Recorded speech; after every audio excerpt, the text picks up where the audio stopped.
Garces. I'm the Bridges Scientific Coordinator. Bridges starts from the assumption that interpretations are what construct reality and determine responses much more than raw facts. What determines our responses to a particular event is not the event as such, but how we perceive and explain it. So, from this perspective, the Bridges project goes beyond the analysis of narratives as such and tries to understand the processes behind, particularly in terms of production and also in terms of impact. By production, we mean the processes through which some narratives become dominant over others, thus under what conditions particular narratives become more successful, compelling, or enduring than others. By impact, we mean how narratives shape individual attitudes and policy decisions and outputs. As for narrative production, Bridges analyzes how some narratives become dominant over others. This is our key question. Our assumption is that explaining narrative success requires not only to look at the content of narratives, but particularly at the process through which groups compete, cooperate, and simply interact to impose their narrative to each other. To analyze narrative production, we first provide an overview of the main narratives on migration and integration since 1945, with a particular focus on the role of actors, on the actors behind migration narratives. Then we focused on narratives in the public arena by looking at how narratives develop in media and social media at the local and national level. And then we also looked at the role of alternative voices, particularly civil society organizations, and their capacity to challenge, bunker, or displace exclusionary accounts. Finally, we also consider, as for narrative production, under what conditions narratives have emerged and gained traction in the political debate. As for narrative impact on individuals, the project will or also analyzes how narratives shape individual attitudes and decisions, making use of experimental methodologies, and from a social psychological perspective, Bridges analyzes how narratives are internalized by individuals, that is, how individuals respond to inputs or rumors generated by different actors in different arenas. And also at the individual level, and that's what Omar will present, we have considered the role of narratives in shaping potential migrants' decisions by providing an in-depth understanding over the relevance of the EU-funded information campaigns targeting potential migrants in Gambia and Turkey. Finally, as for narrative impact on policy decisions and outcomes, the project will studies how more technocratic or specialized actors and venues, such as public administration, parliamentary committees, or NGOs, process the more simplistic and emotive narratives that increasingly characterize the sphere of politics. So we want to see the relationship between politicization and more, let's say, emotive kind of arguments and policy making. These questions are considered both at the national and EU levels. And why Bridges? Why did we call this project Bridges? Basically because we understand, we assume, we start from the assumption, from the belief that the only way to understand or to be able to understand these processes behind migration narratives is by bridging several critical gaps between the stages in the development of migration narratives. So to include in our analysis production and impact at the individual level, and impact in policy making. Also, the need to bridge the gap between different disciplines, and Bridges combines multiple approaches from political science, media studies, sociology, social psychology, and history. And finally, and this is very important, the need to bridge the gap between research and practice by involving key actors, policymakers, civil society organizations, citizens, media and social media partners in all stages of our research. That's what we have done with Bridges, what we are doing till February 2024. And now I leave the floor to Omar to explain our research on the impact of these EU-funded campaigns on potential migrants' decisions. Thank you very much.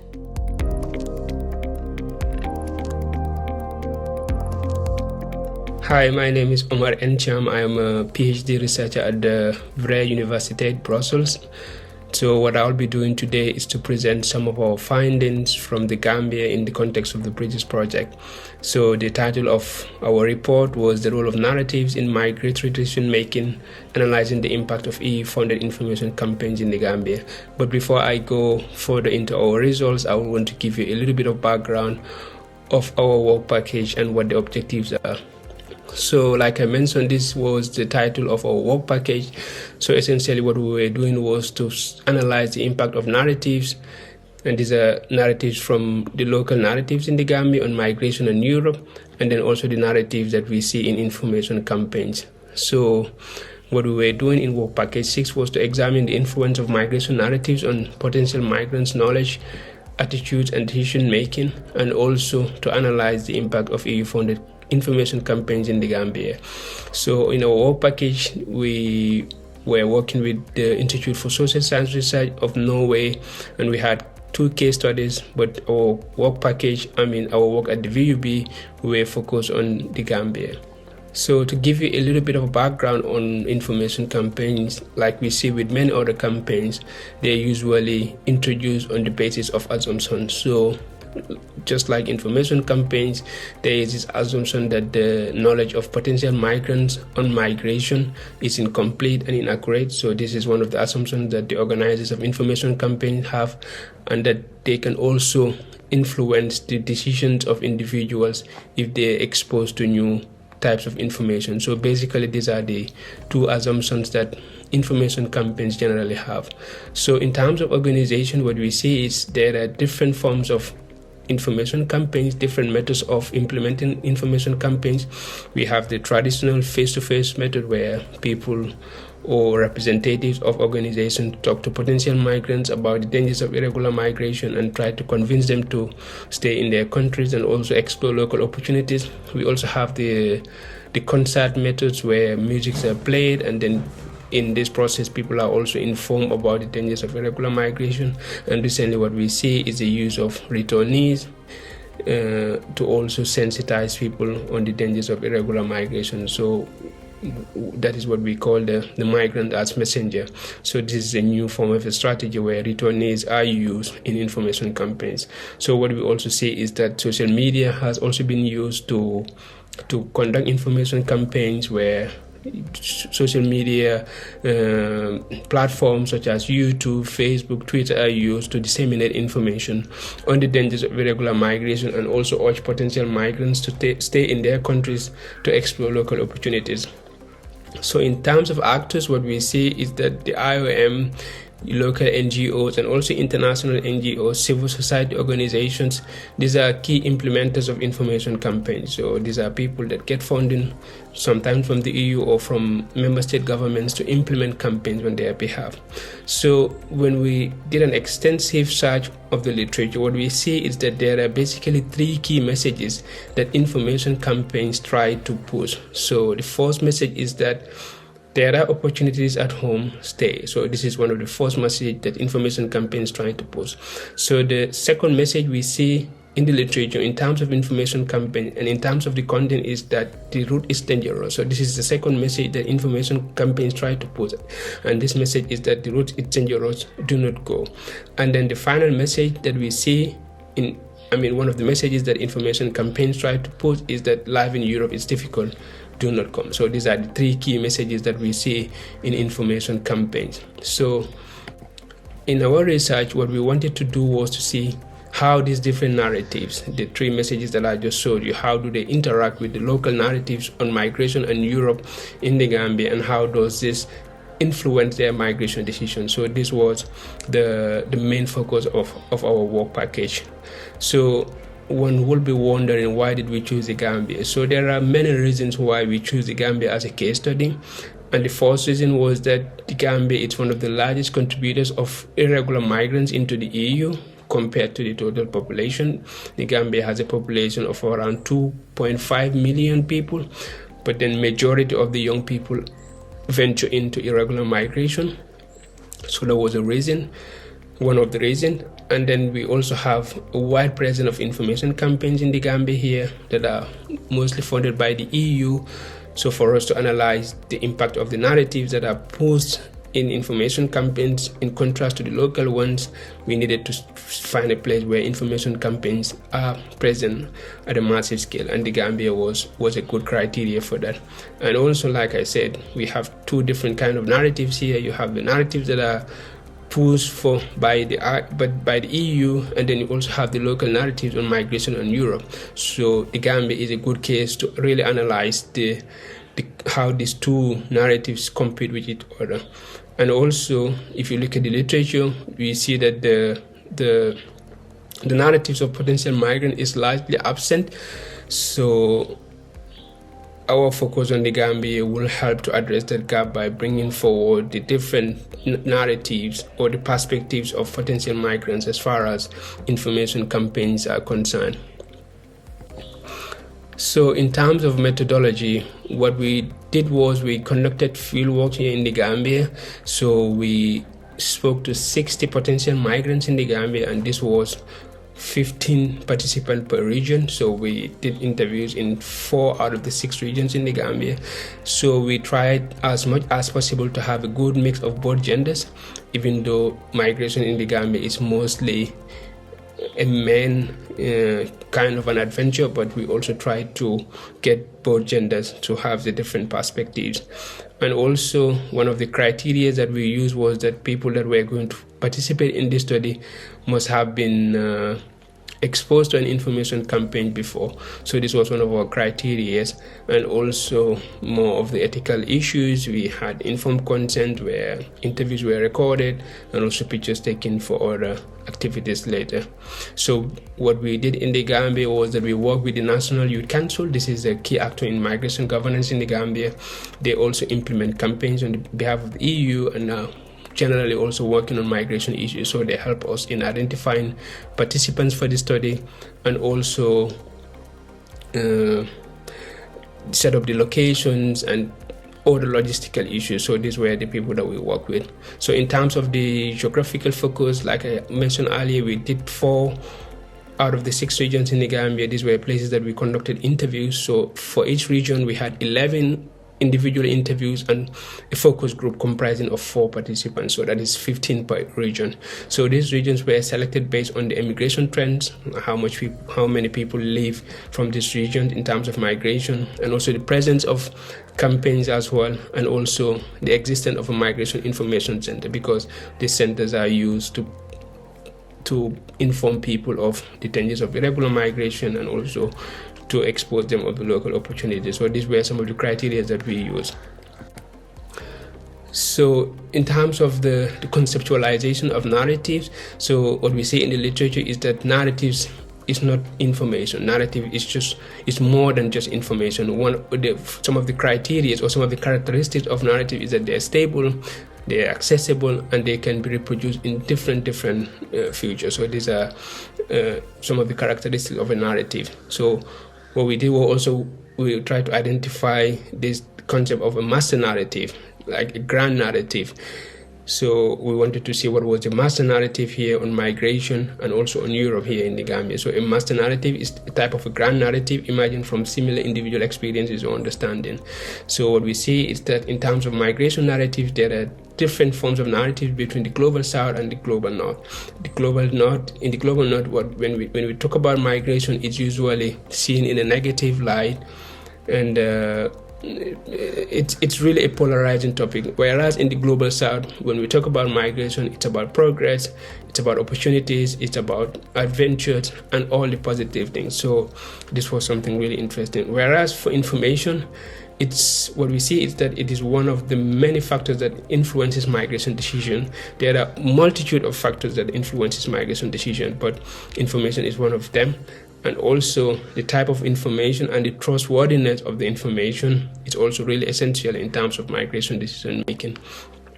So what we find out was that in terms of or maybe I should just explain this a bit clear here. So when we set out to do the interview, like I mentioned, we wanted to understand what the master narratives were on migration and on Europe, and then also see the reaction of participants with regards to the different messages that are in the information campaigns.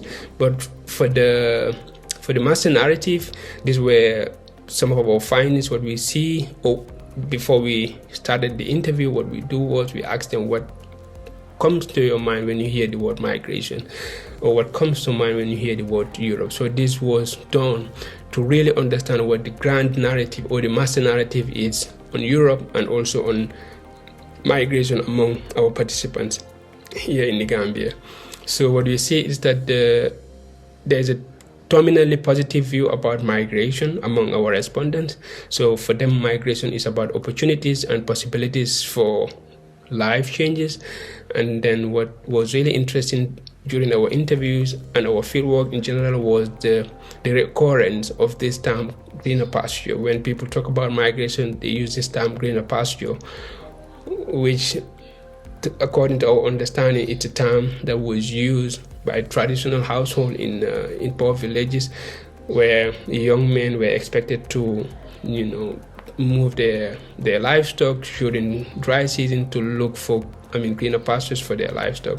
But here in this context, it refers to young men or individuals living their poor households and going to bigger cities and towns to look for opportunities to help their families through migration. So this is the context that it is used, and this was something that came up very frequently in our field work here in the Gambia.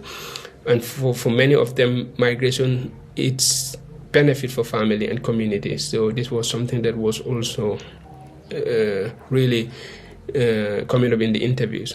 But then also, even though the master narrative on migration was generally very positive, what we see is that there were also counter narratives on migration. People talk about the very good sides of migration, but also talk about the dangers that are involved in irregular migration, and also they question the alternatives for migration, because for many of them, there are no other options for migration apart from irregular migration. Like there are no regular pathways to migration. So this was something that came up very frequently.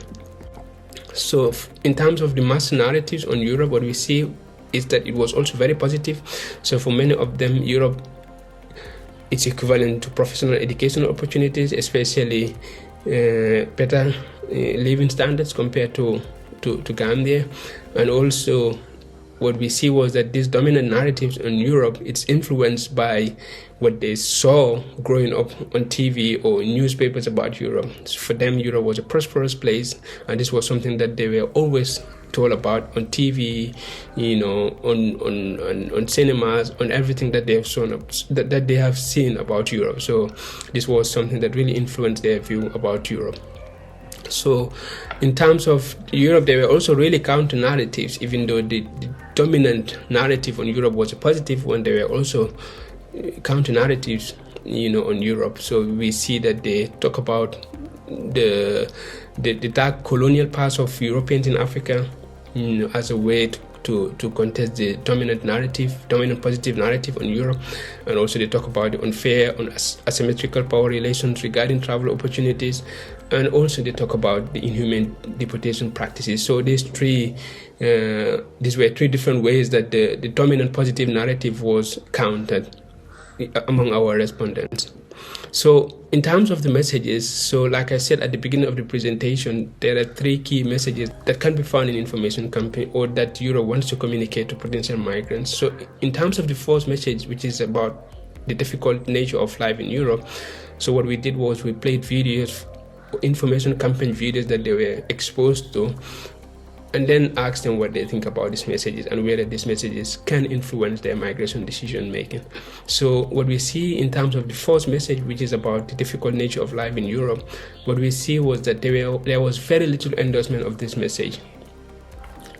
Of course, participants watched these videos, but they did not really endorse this message. So what we see was that there were more frequent contestations of this message or of this narrative of a difficult life in Europe. People say, no, I don't believe in this message. And then also, some of them also say, yes, indeed, life in Europe is difficult, but then when I go, I can make things different. And then you also have another element of the contestation, which is about saying no matter how hard life is in Europe, it is better than the Gambia. So these were three different forms of contestations that were provided by the potential migrants towards this narrative that is pushed by the EU or information campaigns regarding the difficult life in Europe. So again, to summarize, it was mostly contested, this narrative, and also people tend to individualize failure and hope that they will do better than other migrants that are already there and struggling. And also they say, no, regardless of how difficult life is in Europe, it is still better than life in Gambia. So in terms of a second message, which is about the dangerous nature of the route, so this is a narrative that is also pushed by the EU. What we see was that this was the one that we had the largest of endorsements. So majority of the participants endorse this message that indeed life in Europe is difficult, and they talk about the different elements of the dangers that are involved in this route, especially imprisonment, exploitation, kidnapping, or even death. So this was something that really came up. People are really aware of this message, and then it was rarely contested. It was something that the majority of the participants do not contest. They do not contest this narrative because they know it's true. So, but then even though it was widely endorsed, there were few contestations, and this where they talk about the practical strategies that they can employ to handle the risk. They also talk about trust in religion and faith in God as a way to deal with this challenge, and also they also talk about how difficult it is for them to get by here, and that even though the risk is high, but then when they succeed, they could live a good life. So a personal risk-benefit analysis, so to say. And the last message concerning the opportunities at home, this was also a message that was endorsed by many of the participants. They did acknowledge that indeed there are local opportunities here in the Gambia, but then there were also contestations to these narratives. So they talk about how difficult it is for people in rural areas to access these opportunities, and also the limited funds that are provided to them by the EU or whatever partner is involved after trainings, and also most of them participated in this training, but there is always an absence of post-training packages. So these were major line of contestations concerning this message. So what we see is that the different factors that really contribute to the pervasiveness of the mass narrative on Europe and on migration in the Gambia, it's like I mentioned earlier, it's the hegemonic narrative of a developed and an underdeveloped Africa.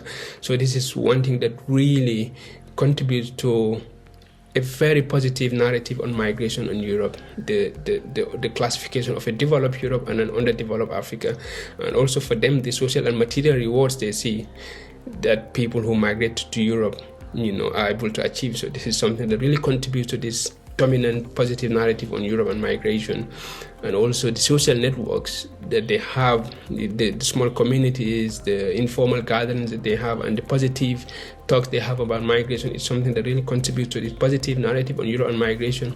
And also social media as well, because they see their friends who migrated to Europe and live a very good life. So this kind of also promotes a very positive narrative about Europe and migration for them. So to conclude, what we see is that in terms of the relevance of the mass narrative on Europe and migration, we see that there is so much focus on the personal benefits or the potential benefits that comes with migration. So this is something that really contributes to the positive narrative on Europe and migration. People are aware of the risks, but they lack alternatives. And like I said before, there are counter narratives, but they're really not pervasive. What we see is that most of the narratives that are pushed for by the EU or the funders of information campaigns are usually contested. They're usually contested. So most of the message, like I said, on the difficult nature of life in Europe, it's contested. On the route Eastern Europe, it's acknowledged, but then there are also some really few contestations. And also the third message on the opportunities at home, it's also something that they acknowledge, but then they are also contested. So in terms of the impact of information campaigns, what we see is that there's only one message that is really endorsed, and that's the message on the dangers of the road. And also, people know this not because of campaigns, but because they have friends who embarked on this journey and died, so they know how dangerous the road is. So information, it's just one of many sources that really influences their migration decision. So you have the information and the situation issue here, and then what we see is that information campaigns really struggle to compete with the local narratives. So like I said, the local narratives on migration in Europe, it's positive, whereas in information campaigns, the narrative, it's really a deterrent one. So what we see is that these campaigns really struggle to compete with the local narratives. And then when people acknowledge a certain message, like we see in the message concerning the dangers of the road, it does not mean that it changes behavior. People do acknowledge that it's dangerous, but they still embark on this journey anyway. So to end, I will just end with this quote that we got from a respondent who said, "It is not about the information that counts, it is about the situation that counts." So this really summarizes the impact of these narratives that are pushed for by the EU to potential migrants. So for many of them, it is not about the information or the narrative that the EU wants to post, it is about their situation. So these were our findings from the Gambia, and thank you very much for listening.